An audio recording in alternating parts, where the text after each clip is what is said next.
Welcome વિદ્યાર્થી મિત્રો. આગળના લેક્ચરમાં આપણે દોલનનું સમીકરણ જોયું અને દોલન છે મધ્યમાન સ્થાનથી ઉપરના અંત્ય બિંદુથી અને નીચેના અંત્ય બિંદુથી એ ગતિ ત્યાંથી ચાલુ થાય એના માટે અલગ અલગ આપણે સમીકરણો જોયા. આજે આપણે ટૂંકમાં સરળ આવત ગતિ માટે જે દોલક છે એનો વેગ અને પ્રવેગ એના આપણે સમીકરણ મેળવશું અને એના ગ્રાફ ડ્રો કરશું આપણે. તો સરળ આવત ગતિ એટલે ખ્યાલ છે કે આ એક કોઈ સ્પ્રિંગ છે, એની ચાર રીતે હું બાંધ્યું, એક કોઈ દોલક દળદાર પદાર્થ જેને આપણે શું કહીએ દોલક. આ ટૂંકમાં એનું શું છે મધ્યમાન સ્થાન, અહીંથી ઉપર જાય અને નીચે જાય તો એનો આપણે શું મેળવશું, અલગ અલગ સમયે એનો વેગ મેળવવો છે. અહીંયા એનો વેગ મહત્તમ હોય, જેમ ઉપર જાય એમ વેગ ઘટતો જાય. ઉપરના અંત્ય બિંદુએ વેગ કેવો થઈ જાય શૂન્ય, ત્યારબાદ વધતો જાય, અહીંયા પાછો વેગ મહત્તમ થાય. જેટલો ઉપર ગયો એટલો ક્યાં જાય, નીચે જાય. આ વેગ પાછો કેવો થઈ જાય શૂન્ય અને આ પાછો મહત્તમ. એટલે અલગ અલગ સમયે એનો વેગ કેવો હશે, અલગ અલગ હશે. તો આપણે પહેલાં સ્થાનાંતરનું સમીકરણ ખબર છે કે ભાઈ કોઈ પણ સમયે ટૂંકમાં દોલક છે બરાબર, એનું જે સ્થાનાંતર છે એક્સ એ આપણે આ રીતે આપી શકીએ. મધ્યમાનથી માનો કે કઈ તરફ ગતિ થાય, ઉપર તરફ, તો આપણે એક્સ બરાબર ખબર છે એ સાઇન ઓમેગા ટી થાય, કેમ કે એના માટે ફાઈ કેટલો હોય, 0 હોય બરાબર, કેમ કે મધ્યમાનથી કઈ તરફ ગતિ થાય છે, ઉપર તરફ ગતિ થાય. હવે એના માટે આપણે વેગ મેળવીએ. તો વેગ એટલે ખબર છે આપણે કે સ્થાનાંતર છે, સ્થાનનું સમયની સાપેક્ષ વિકલન કરો તો વેગ મળે. એટલે ડી બાય ડીટી, એક્સની વેલ્યુ મૂકો એ સાઇન ઓમેગા ટી, એ એટલે કંપવિસ્તાર જે અચળ હોય એ બહાર નીકળી જાય. સાઇન ઓમેગા ટીનું શું થાય ધ્યાન આપજો, cos omega t. Sine omega ટીનું શું થાય વિકલન કોસ ઓમેગા ટી. પણ ધ્યાન આપજો અહીંયા ટી છે અને અહીં ઓમેગા ટી, એટલે ઓમેગા ટીને આપણે કોના તરીકે ધાર્યા, ટી તરીકે. તો ધારેલાનું વિકલન ક્યાં આવશે, ગુણાકારમાં. એક અહીં ટી છે અને ઓમેગા ટી છે, તો ઓમેગા ટીને આપણે કોના તરીકે ધાર્યા, ટી તરીકે. તો ધારેલાનું વિકલન ક્યાં આવશે, ગુણાકારમાં. તો ટીનું વિકલન કેટલું થાય, 1. ઓમેગા તો શું છે, અચળ છે. ટીનું વિકલન 1 થશે, એટલે શું આવશે, A omega cos omega t. તો આ આવી ગયો એનો વેગ. તો હવે ધ્યાન આપજો અહીંયા. હવે આ રીતે પણ એને લખી શકાય કે વી બરાબર A omega cos square omega t, જો સાઇન સ્ક્વેર ઓમેગા ટી વત્તા કોસ સ્ક્વેર ઓમેગા ટી બરાબર શું થાય 1. માટે કોસ સ્ક્વેર ઓમેગા ટી બરાબર શું લખાય, 1 minus sign square omega T. એટલે કોસ ઓમેગા ટી બરાબર પ્લસ ઓર માઇનસ તમે શું લખો શકો, 1 minus sign square omega t બરાબર. તો કોસ ઓમેગા ટીના વેલ્યુ મૂકી દઈએ આપણે.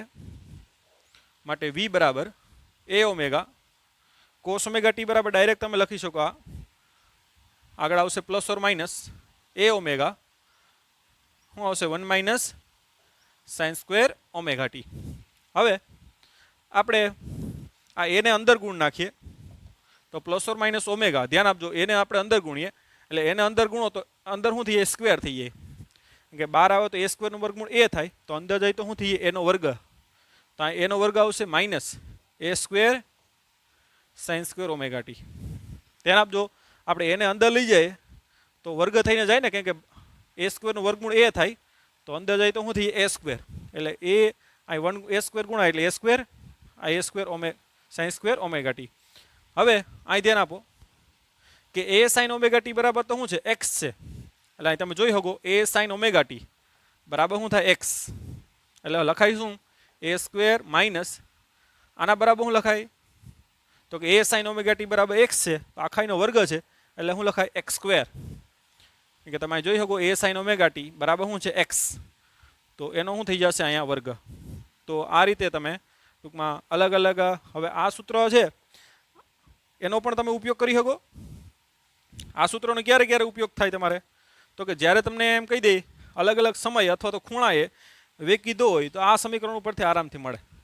અને જ્યારે તમને એમ કહે કે દોલક છે એ એટલા સ્થાનાંતરે પીગો, એટલા સ્થાનાંતર પીગો, ત્યારે આ સમીકરણ ટૂંકમાં યુઝ કરવું એ સિમ્પલ રહે. તો ટૂંકમાં આ સમીકરણનો ક્યારે યુઝ કરો, તો કે ખૂણો અથવા તો સમય આપ્યો હોય અને વેગ જોતો હોય તો આ સમીકરણનો ઉપયોગ કરી શકો. અને આ સમીકરણ છે એ જ્યારે તમને અલગ અલગ એક્સ આપી દે ત્યારે તમારે વી ફાઇન્ડ કરવું હોય તો આરામથી તમે કરી શકો બરાબર. હવે મહત્તમ વેગ માટે એક્સ બરાબર કેવું હોય 0. મેં તમને કીધું ને જ્યારે આ દોલક છે મધ્યમાન સ્થાન આગળ પૂગે ત્યારે એનો વેગ કેવો હોય મહત્તમ, ઉપર પહોંચે ત્યારે વેગ કેવો હોય 0, નીચેના અંત્ય બિંદુએ વેગ કેવો હોય 0 હોય. એટલે તમે જોઈ શકો આ વી મેક્સ મહત્તમ વેગ માટે એક્સ કેવું હોવું જોઈએ 0, તો જ ઓછું બાદ થાય ને. જો તમારે વેગ વી મહત્તમ જોતું હોય તો એક્સને કેટલો મૂકવો પડે 0 મૂકવો પડે, કેમ કે એ 0 મૂકો તો જ ઓછું બાદ થાય ને, તો જ આ મહત્તમ મળે. એટલે મહત્તમ વેગ માટે આ એક્સ કેવું હોવું જોઈએ 0, તો જ ઓછું બાદ થાય, તો જ આ વેગ કેવો મળે તમને મહત્તમ. એટલે એક્સ બરાબર 0 મૂકો તો તમને ટૂંકમાં દોલકનો મહત્તમ વેગ મળે વી મેક્સ બરાબર શું લખાય તો કે એક્સ 0 મૂકી દો તો એ સ્ક્વેર વર્ગમૂળ એ, તો પ્લસ ઓર માઇનસ શું થાય એ ઓમેગા. તો ધ્યાન આપજો, આ મહત્તમ વેગનું સૂત્ર પણ યાદ રાખવાનું છે કે મહત્તમ જે વેગ છે દોલનનો મહત્તમ વેગ કેટલો હોય plus or minus A omega. Plus ક્યારે તો કે જ્યારે એ ઉપર તરફ જતો હોય ત્યારે પ્લસ એ ઓમેગા હોય, જ્યારે મધ્યમાન સ્થાન ઉપર પહોંચ્યો હોય નીચે તરફ જાય ત્યારે માઇનસ એ ઓમેગા થાય. કેમ કે નીચેની અક્ષ એ ઋણ એક્સ અક્ષ છે, ઉપરની અક્ષ કેવી છે ધન એક્સ અક્ષ તરીકે લઈ શકો. તો જ્યારે મધ્યમાનથી ઉપર જતો હોય ત્યારે પ્લસ એ ઓમેગા આવે અને નીચે જતો હોય તો માઇનસ એ ઓમેગા આવે. એટલે અહીંયા શું છે plus or minus A omega. તો આ રીતે ટૂંકમાં સરળાવત ગતિ માટે એનો વેગ આ રીતે મળે. ત્યારબાદ આ સમીકરણ પણ છે એ આપણે યાદ રાખવાનું છે બરાબર, અને એનો મહત્તમ વેગ પણ આપણે એનું સૂત્ર યાદ રાખવાનું છે કે કેટલું થાય plus or minus A omega, જ્યાં એ એટલે કંપવિસ્તાર છે અને ઓમેગા એટલે શું છે એની કોણીય આવૃત્તિ. ઓકે, અને તમે જોઈ શકો કે જ્યારે અહીંયા પહોંચે અંત્ય બિંદુએ ત્યારે એક્સ કેટલો હોય એ જેટલો હોય અને એ સ્ક્વેર માઇનસ એ સ્ક્વેર એટલે 0 થઈ જાય. એટલે ઉપરના અંત્ય બિંદુ અથવા નીચેના અંત્ય બિંદુએ વેગ કેવો હોય 0, જે આ સમીકરણ ઉપરથી તમે જોઈ શકો. ઓકે, હવે એનો ગ્રાફ ડ્રો કરવો હોય તો એ પણ આપણે કરી શકીએ બરાબર, પણ એ લાસ્ટમાં કરશું. આપણે આ સમીકરણ આપણે યાદ રાખશું એનું કે ભાઈ જે વેગ છે એનું સમીકરણ શું આવ્યું એ ઓમેગા કોસ ઓમેગા ટી બરાબર. ઓકે, હવે આપણે પ્રવેગ મેળવશું. પહેલાં આ લખી લ્યો વેગનું, હવે પ્રવેગ મેળવીએ.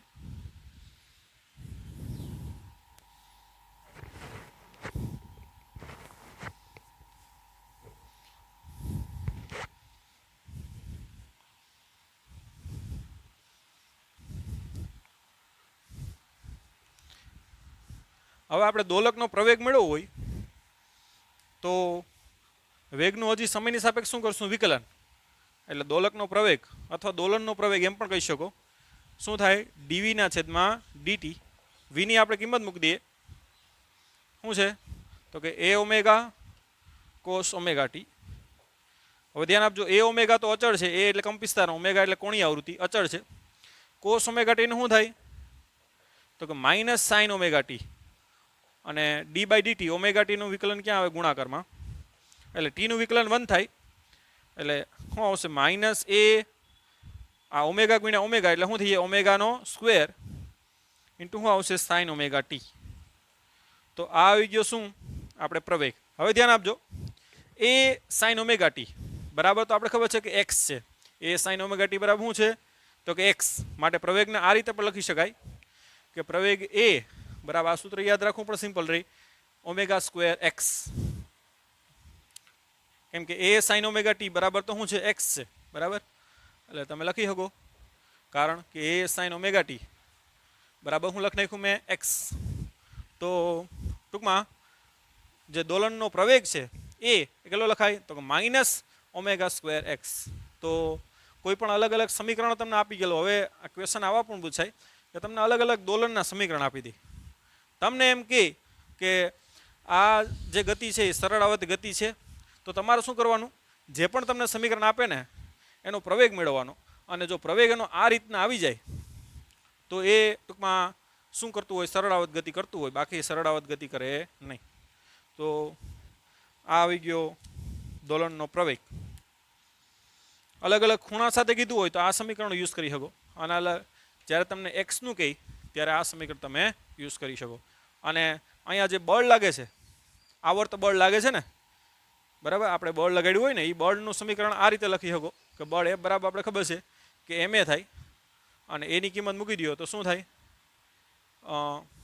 એમ એ એટલે શું છે અહીં ધ્યાન આપજો માઇનસ એ ઓમેગા સ્ક્વેર એટલે શું આવશે A omega square sine omega t.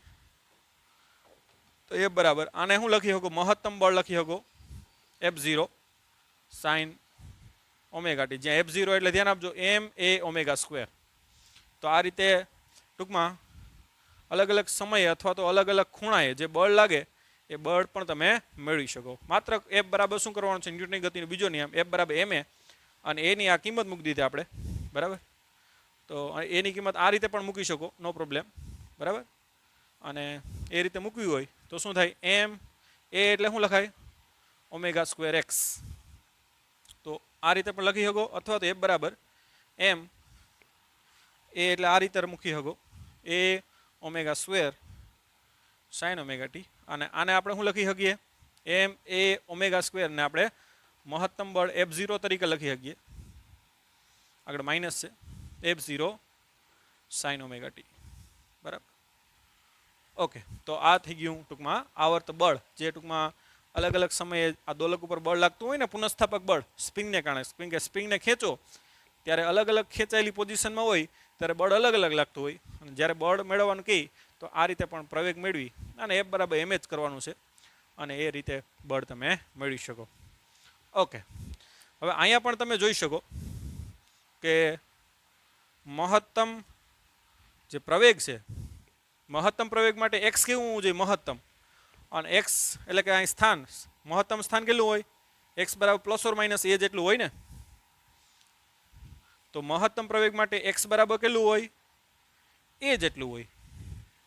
તો મહત્તમ પ્રવેગ એ મેક્સ બરાબર શું લખી શકાય તમે, તો માઇનસ ઓમેગા સ્ક્વેર એ, અને એ પ્લસ ઓર માઇનસ એ જેટલો હોય, પ્લસ એ અને માઇનસ એ. તો એ મેક્સ કેટલો થાય, તો કે માઇનસ, કેમ કે પ્લસ માઇનસ માઇનસ થાય, માઇનસ પ્લસ ઓમેગા સ્ક્વેર એ, બરાબર. તો આ રીતે મહત્તમ પ્રવેગ છે એ કેટલો હોય, ઓમેગા સ્ક્વેર એ જેટલો હોય. અને આ સમીકરણ યાદ રાખો તો ખ્યાલ આવી જ જાય કે x બરાબર એ મૂકો, કે x ની મહત્તમ વેલ્યુ કેટલી હોય, કંપ વિસ્તાર જેટલી કે એ જેટલી હોય, તો ત્યારે પ્રવેગ કેવો હોય, મહત્તમ હોય. એ કેટલો હોય, તો કે omega square A plus or minus. અને તમે જોઈ શકો કે જ્યારે બળ મહત્તમ હોય ત્યારે પ્રવેગ મહત્તમ હોય. બળ મહત્તમ ક્યારે હોય, જ્યારે મહત્તમ ખેંચાયેલી હોય ત્યારે. તો અહીંયા પહોંચે ને ત્યારે એનો પ્રવેગ કેવો હોય, મહત્તમ હોય, ખ્યાલ આવ્યો. અથવા તો અહીંયા પહોંચે ત્યારે એનો પ્રવેગ કેવો હોય, મહત્તમ. વેગ શૂન્ય હોય પરંતુ પ્રવેગ કેવો હોય, મહત્તમ. કેમ કે અહીંયા પહોંચે ત્યારે બળ મહત્તમ લાગે ને, કેમ કે મહત્તમ ખેંચાયેલી અથવા તો શું છે, અહીંયા દબાયેલી છે, તો બળ વધારે લાગે તો પ્રવેગ પણ કેવો મળે, વધારે.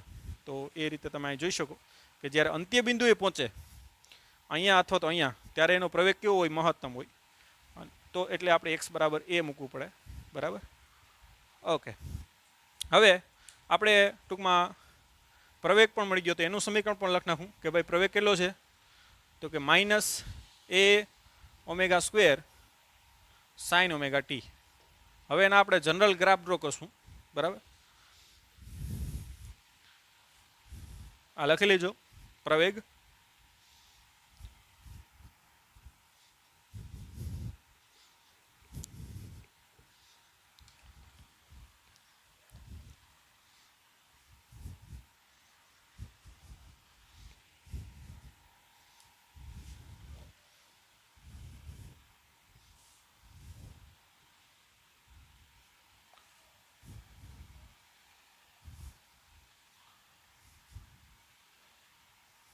ઓકે,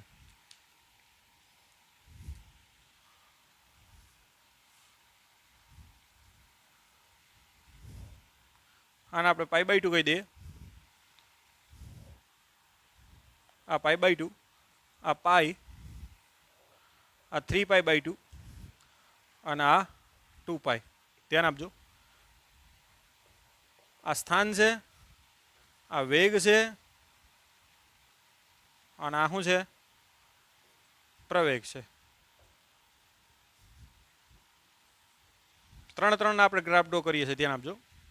આપણે ખબર કે સ્થાનાંતરનું સમીકરણ ખબર છે, એ સાઇન ઓમેગા ટી છે, મધ્યમાનથી ઉપર તરફ જાય એના માટે આ વેગ આપણે મળ્યો A omega cos omega t મળ્યો, અને જે પ્રવેગ મળ્યો એ બરાબર એ માઇનસ એ omega square sine omega t મળ્યો. બરાબર, પ્રવેગનું સમીકરણ અહીંયા છે. ઓકે, તો હવે આપણે આમાં ખૂણાની કિંમત જ મૂકવાની છે, કેમ કે આ ખૂણો જ છે. થીટા બરાબર શું છે? Omega T. થીટા બરાબર ઓમેગા ટી. થીટા બરાબર ઓકે. આપણે ઓલરેડી સ્થાનાંતરનું તો ગ્રાફ ડ્રો કરેલ જ છે આગળના લેક્ચરમાં, તો પણ આપણે કરીએ કે ભાઈ ઓમેગા ટી કેટલો મૂકો? અહીંયા 0 મૂકો તો સાઇન 0 0, તો એ ત્યાં આવશે. પછી પાઈ બાય 2 મૂકો તો પાઈ બાય 2 મૂકો અહીંયા, તો સાઇન પાઈ બાય 2 1 થાય એટલે એ જેટલો આવે, એટલે આને કહી દો એ, એટલે અહીંથી આમ ગ્રાફ આવશે. પછી સાઇન પાઈ મૂકો તો 0 આવે એટલે અહીંયા આવશે. સાઇન 3 પાઈ બાય 2 એટલે માઇનસ એ આવે. સાઇન 2 પાઈ મૂકો તો 0. તો આ થઈ ગયો દોલકના સ્થાનાંતરનો ગ્રાફ. હવે વેગ એટલે આર્યું એનું સમીકરણ વેગનું, એમાં કોસ 0 મૂકો તો 1 આવે, એટલે કેટલું આવે? એ ઓમેગા. એટલે અહીંથી આ માનો કે આ એ ઓમેગા છે, આ વેગ, આને આપણે એ ઓમેગા કહી દઈએ.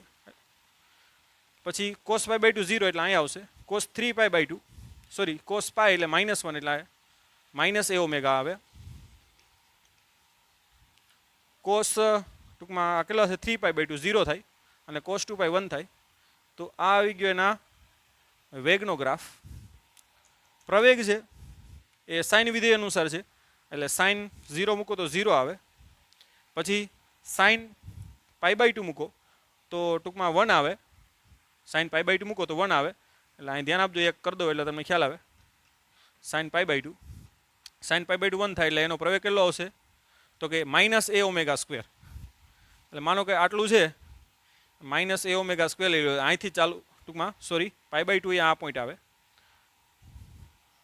એટલે આ રીતે બને. પછી સાઇન પાઈ 0 થાય. પછી સાઇન 3 પાઈ બાય 2 એટલે -1 થાય. માઇનસ માઇનસ કેવું થઈએ? પ્લસ. ધ્યાન આપજો, અહીંયા 3 પાઈ બાય 2 મૂકું તો -1 આવે 3 પાઈ બાય 2, એટલે માઇનસ માઇનસ પ્લસ એટલે પ્લસ એ ઓમેગા સ્ક્વેર આવે. એટલે આ કેટલું થઈએ? આ એટલું છે, આટલું આપણે શું કહી દઈએ? અહીંયા લખી દઉં પ્લસ એ ઓમેગા સ્ક્વેર કહી દઉં, તો એ પોઈન્ટ આવશે અહીંયા, સોરી અહીંયા. અને પછી સાઇન 2 પાઈ મૂકો 0 થાય. તો આ કોનો ગ્રાફ આવી ગયો? પ્રવેગનો. તો આ રીતે ટૂંકમાં સરળાવત ગતિ માટે દોલકનું સ્થાનાંતરનો ગ્રાફ, પછી વેગનો ગ્રાફ અને પ્રવેગનો ગ્રાફ આ રીતે મેળવી શકો. ઓકે, તો આજના લેક્ચરમાં આપણે શું જોયું? તો કે પહેલાં આપણે દોલનનું જે સ્થાનાંતરનું સમીકરણ હતું એનું વિકલન ટી સાપેક્ષ કર્યું એટલે વેગ મળ્યો. ત્યારબાદ વેગ અને ટૂંકમાં સ્થાન વચ્ચેનો સંબંધ કેટલો મળ્યો? તો v બરાબર plus or minus omega under root શું હતું? એ સ્ક્વેર માઇનસ એક્સ સ્ક્વેર. એ સમીકરણ યાદ રાખવાનું છે. ત્યારબાદ મહત્તમ વેગ મળ્યો તો કેટલો? તો કે મહત્તમ વેગ માટે x બરાબર 0 મૂકો એટલે પ્લસ ઓર માઇનસ શું આવે? એ ઓમેગા. ત્યારબાદ પ્રવેગ મેળવ્યો તો આપણે, તો પ્રવેગ કેટલો મળ્યો? તો કે માઇનસ ઓમેગા સ્ક્વેર એક્સ. ધ્યાન આપજો, પ્રવેગનું સૂત્ર શું મળ્યું? તો આપણે એ બરાબર માઇનસ ઓમેગા સ્ક્વેર એક્સ.